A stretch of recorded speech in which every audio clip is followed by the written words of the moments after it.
La matinale de Radio Classique avec David Abiker. Stéphane, votre invité, c'est le président de la Fédération nationale de l'industrie laitière. Avec Del Sol Avocat. Del Sol Avocat, donnez toutes les chances à votre entreprise. François-Xavier Huard, bonjour. Bonjour Stéphane. Bienvenue sur Radio Classique. Les négociations commerciales dans la grande distribution se terminent samedi. Producteurs et distributeurs doivent trouver un accord sur les tarifs 2026. Mais les discussions, cette année encore, sont très tendues. Pour quelles raisons ? C'est plus que tendu, c'est d'une brutalité inédite. Je pense que cette année, alors vous allez dire c'est un marronnier, on revient assez régulièrement vous en parler. Cette année, on avait voulu signer une charte sous l'égide de Serge Papin notamment. Cette charte, elle a été piétinée assez rapidement et on a constaté deux phénomènes qui sont très inquiétants pour nous. Le phénomène de non-respect, on va dire, de la matière première agricole qu'on doit normalement transmettre du producteur à qui on achète le lait au distributeur, qui ne doit pas être remise en cause, sauf qu'elle est remise en cause. Et l'autre phénomène très inquiétant, c'est un phénomène d'évasion législative, on va dire, des centrales d'achat européennes qui contournent les règles d'Egalim et qui nous obligent à signer des contrats à Bruxelles, aux Pays-Bas ou à Madrid. Alexandre Bompard, le PDG de Carrefour, sera l'invité de David Abiker. Dans une heure, il sera assis à votre place. Quelle question est-ce que vous aimeriez lui poser ? Pourquoi négocier des produits laitiers faits avec du lait français, collecté en France, transformé en France, distribué en France, consommé en France ? Pourquoi les négocier aux Pays-Bas ? Alors on connaît la réponse des groupes de distribution. Ils vous disent pour lutter contre les géants américains, notamment les multinationales de l'agroalimentaire, il faut forcément se regrouper au niveau européen et donc créer des centrales d'achat.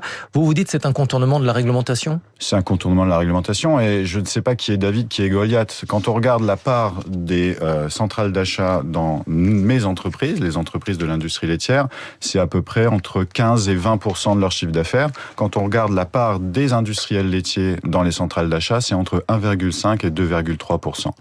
Qui est David, qui est Goliath ? Je pense que cet argument-là ne tient pas. Ce qui compte, c'est de se dire, et d'ailleurs il y a une commission d'enquête sur les marges actuellement, donc c'est bien, tout le monde prête sous serment, donc il faut qu'on dise la vérité. Et on a appris par la directrice d'Ora Retail que Ferrero négociait à Massy, dans l'Essonne, tandis que les camemberts français, les mentales français, le yaourt français est négocié aux Pays-Bas. Ça n'a pas de sens. Et c'est ce que j'ai dit aux sénateurs et aux sénatrices de la commission d'enquête. Est-ce que ça veut dire que vous réclamez que les produits laitiers français soient exclus des négociations commerciales avec les centrales d'achat européennes ? Et pour tout type d'acteurs, que ce soit des coopératives ou des industriels laitiers privés, ce sont les mêmes produits, les mêmes canaux de distribution, les mêmes catégories de produits. C'est un devoir que l'on doit à nos éleveurs qui ont besoin de soutien en ce moment. Ils sont actuellement au Salon de l'Agriculture, j'y suis une bonne partie de la semaine. On leur doit ce soutien-là à un moment donné où le marché du lait est compliqué. On a une surproduction, on a aussi, cette surproduction est liée à une dynamique qui a été poussée par un prix du lait très attractif assuré par les industriels laitiers. On ne peut pas casser cette dynamique maintenant.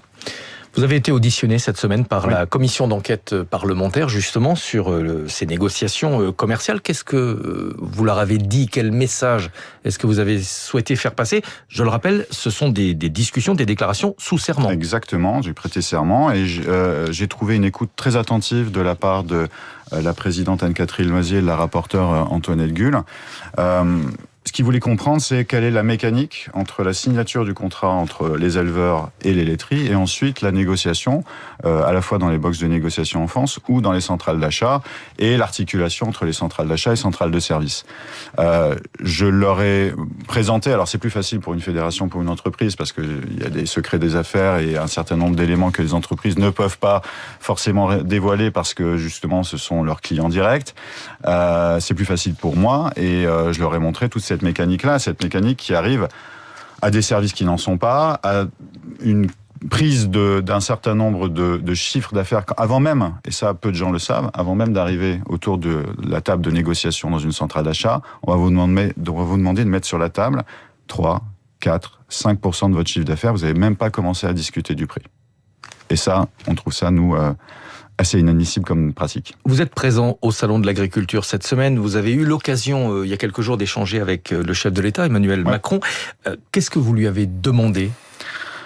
On lui a demandé de nous aider à passer d'une logique de destruction de valeur que l'on subit depuis 15 ans dans les filières alimentaires, notamment par cette recherche de guerre des prix, pour pas dire de guerre des parts de marché ou de financement de leur propre réorganisation de magasins dans les centrales ou dans les distributeurs, pour repasser dans une logique de création de valeur. On peut changer la donne en recréant de la valeur, en permettant aux exploitants laitiers d'être rentables, en permettant aux industriels laitiers d'être rentables également, et en permettant aussi aux consommateurs de mettre les centimes d'euros supplémentaires chaque année qui permettent aussi de pouvoir créer cette valeur-là dans les filières alimentaires, c'est indispensable. On a parlé aussi du discours de Rungis en lui disant, 10 ans après, le discours de Rungis, est-ce qu'il faut qu'on continue la montée en gamme ou est-ce qu'il faut qu'on aille sur l'entrée de gamme ou le cœur de gamme? Il nous a dit, les lois Egalim ont permis la préservation de la rémunération des producteurs. Ce qui est en risque aujourd'hui, et je cite le président de la République, c'est l'outil industriel. Et c'est ça mon point aujourd'hui. Si on ne fait pas attention, on va avoir un outil industriel qui va s'affaiblir et on va avoir des difficultés. Quand l'outil industriel affaiblit, c'est les éleveurs derrière qui sont en difficulté. Mais est-ce qu'il faut changer le modèle d'élevage français, se rapprocher peut-être davantage du modèle allemand? Je sais que c'est un point aussi que vous avez abordé avec le chef de l'État. Alors effectivement, il nous a dit, pour arriver à faire de l'entrée de gamme, il faut un environnement réglementaire, social et fiscal compétitif. Il a indiqué qu'il avait fait beaucoup d'efforts là-dessus. Je lui ai dit qu'il y avait quand même quelques éléments sur lesquels, notamment sur les impôts de production, on pouvait encore aller un petit peu plus loin pour être complètement compétitif.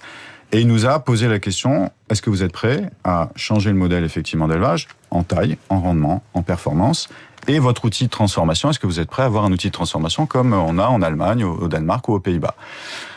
Et l'acceptabilité sociétale aussi de ces outils-là, dans une France où on est quand même habitué à avoir des petites fermes, on est habitué à avoir aussi des outils de transformation à taille humaine. C'est un vrai débat de société. Est-ce qu'on est prêt à aller sur ce contrat social-là qui est nouveau? La question qui fâche, en Allemagne, les produits alimentaires sont nettement moins chers qu'en France dans les rayons des magasins et pourtant les producteurs ne se plaignent pas autant de ne pas s'en sortir à la fin du mois. Quel est le problème? Est-ce qu'il y a trop d'intermédiaires en France? Alors, c'est moins cher aujourd'hui. C'est nettement moins cher. L'inflation alimentaire, il y a encore 3 ou 4 ans, était nettement plus élevée. En fait, en France, on a un problème avec les prix et l'inflation. On a un discours des distributeurs qui nous dit le problème, c'est l'inflation, il ne faut pas avoir d'inflation. On a des exemples en Espagne, en Italie, en Allemagne, où un peu d'inflation a permis de continuer à avoir des volumes, de continuer à avoir de la valeur créée, et de continuer à soutenir les filières alimentaires. Ce que l'on demande, c'est plutôt que de casser la gueule à l'inflation, il faudrait plutôt essayer de nous aider à soutenir les filières alimentaires. Mais est-ce que ça se passerait pas mieux s'il y avait moins d'intermédiaires? Est-ce que le consommateur s'y retrouverait avec des prix plus accessibles dans les rayons des magasins et les producteurs également, parce qu'ils auraient une rémunération plus à la hauteur de leur coût? Je laisse les capitaines d'industrie de la distribution optimiser au mieux leur outil. Moi, je ne suis pas là. Les éleveurs et les laiteries et les fromageries ne sont pas là pour financer la réorganisation des distributeurs.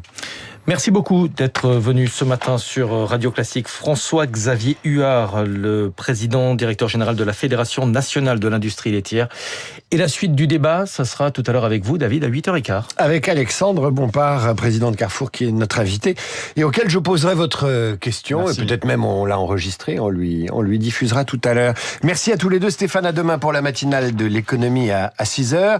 À suivre les coulisses de la politique. Gros micmac chez Horizon à Paris. Mais avant cela, Karine Dijoux. Et si on parlait français, Radio Classique